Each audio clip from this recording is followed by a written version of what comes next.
ये वृंदावन है। उन्होंने कहा कि ये कौन है? बोले ज्ञान वैराग्य ना मानो, ये मेरे पुत्र हैं ज्ञान और वैराग्य। कालयोगे न जर्जरो, कलयुग के प्रभाव से जर्जर हो गए, वृद्ध हो गए। बोले कलयुग के प्रभाव से? बोले हाँ, और यही मेरे दुख का कारण है, इसीलिए मैं दुखी हूं। मैं महाराष्ट्र में गई, गुजरात में गई थी, मैं वृद्ध हो गई, महाराष्ट्र में जवान हो गई थी, गुजरात में वृद्ध हो गई, पर जब मैं वृंदावन आई तो वृंदावनम पुनः प्राप्य नवीनेव स्वरूपिणी, मैं वृंदावन में आके युवा हो गई, माँ हो के युवा हो गई, और मेरे पुत्र वृद्ध हो गए यहां, और यही मेरे दुख का कारण है। वृंदावन में भक्ति युवा है कि नहीं? बिहार जी की गली में चले जाओ, बस प्राण ज्ञान कर तो बाकी सब ठीक है कि नहीं? जवाब दो। अगर कहूं फ्राइडे और संडे पहुंच जाओ तो घर वालों को कह के ही आना कि बिहार जी के चरणन में जा रहे हैं, लौट आए तो तुम्हारे, नहीं तो बिहार जी के तो हैं ही। ये किसका प्रभाव है? बिहार जी का है कि नहीं है?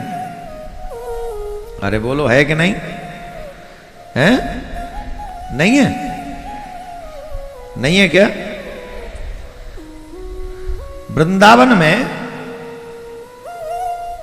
पुराने, बहुत पुराने मंदिर, श्री गोविंद देव जी का मंदिर, श्री राधा मदन मोहन जी का मंदिर, श्री गोपीनाथ जी का मंदिर, श्री जुगल किशोर जी का मंदिर, श्री बांके बिहारी जी का मंदिर, श्री राधा रमन जी का मंदिर और श्री राधा वल्लभ जी का मंदिर। ये वो मंदिर है जो अब के नहीं है, ये पुरातन है। इन सभी मंदिरों की स्थापना पूर्व में भगवान श्री कृष्ण के नाती ने की है, और इन मंदिरों का दर्शन एक बार जीवन में अवश्य करना चाहिए जब भी आप आए। और वैसे तो एक ठाकुर के दर्शन कर लो तो सबके ही हो गए, कोई अलग अलग थोड़ी। बिहारी जी प्रिया कांजू है, प्रिया कांजू बिहारी जी, पर दर्शन करने चाहिए। वो संतों की प्रार्थना से प्रकट हुए गोविंद है, भगवान है,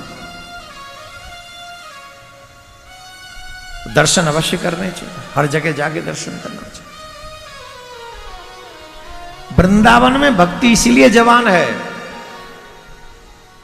यहां संतों की मान्यता यह है कि आज भी ठाकुर जी हम सबके मध्य में है। बरसाने जाते हो? बरसाने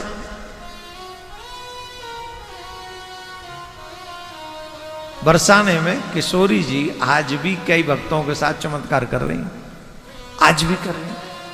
गोवर्धन की परिक्रमा दे लो तो चमत्कार होते हैं। हम तो, हाँ, चमत्कार के नाम पे एक बात याद आ गई। देखो, हम आपसे हाथ जोड़ के प्रार्थना कर रहे हैं, अगर वैष्णव हो ना, अगर सच्चे वैष्णव हो तो ये चमत्कारों के चक्कर में मत पड़ो।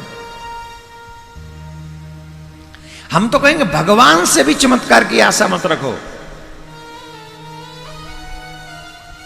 एक ही चीज की डिमांड, अगर सच्चे वैष्णव हो तो, ये बात हम सच्चे वैष्णवों के लिए कह रहे हैं, जो भगवान को कट्टर, जैसे कहते हैं कट्टरपंथी, तो ये समझो अगर आप कट्टरपंथी भक्त हो ना भगवान के, तो एक ही जिद करके चलो, तेरा दर्शन करना है, तुझसे ही मिलना है, तुझसे ही कहना है, तुझसे ही रोना है। जो देगा वो तू देगा, तू नहीं देगा तो कोई नहीं देगा, मुझे किसी से चाहिए ही नहीं।